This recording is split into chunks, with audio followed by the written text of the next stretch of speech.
রমজানে গরু ও খাসির মাংস কম দামে কেনার সুযোগ এবার থাকছে না। ভোক্তারা ক্ষুব্ধ, বাজারে দাম বাড়ার শঙ্কা, আর সরবরাহকারীরা বলছেন সিদ্ধান্ত বদলালে তারা প্রস্তুত। কিন্তু কেন এই সিদ্ধান্ত? চলুন বিস্তারিত জানি।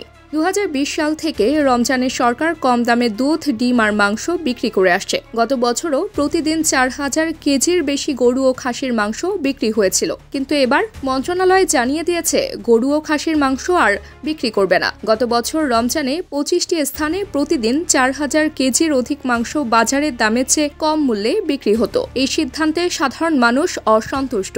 বাজারে এর প্রভাব কি হতে পারে? অর্থনীতিবিদরা বলছেন দাম আরও বাড়তে পারে, যা মধ্যবিত্ত ও নিম্নবিত্তের জন্য চাপ সৃষ্টি করবে। সরবরাহকারীরা বলছেন মুরগির মাংসের জন্য ফ্রিজিং ভ্যান ব্যবস্থাপনা থাকছেই। তাহলে গরু ও খাসির মাংস বাদ দেওয়ার যুক্তি কোথায়? বাংলাদেশ ডেইরি ফার্মার্স অ্যাসোসিয়েশনের সভাপতি মোহাম্মদ ইমরান হোসেন বলেন, আমরা পুরোপুরি প্রস্তুত। আগের মতো গরুর মাংস সরবরাহ করা সম্ভব, শুধু অনুমতি লাগবে। তাহলে কেন বাদ দেওয়া হলো গরু ও খাসির মাংস?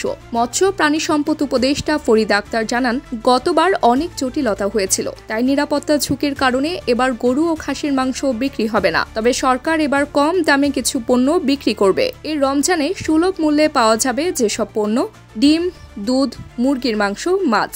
অর্থনীতিবিদরা বলছেন এই কর্মসূচি চালিয়ে যাওয়া দরকার। উচ্চ মূল্যস্ফীতির বাজারে মধ্যবিত্ত ও নিম্নবিত্তের জন্য সাশ্রয়ী মূল্যের মাংস পাওয়া দরকার। তাবাসসুম হক, আনিকা, দৈনিক আওয়ার বাংলাদেশ।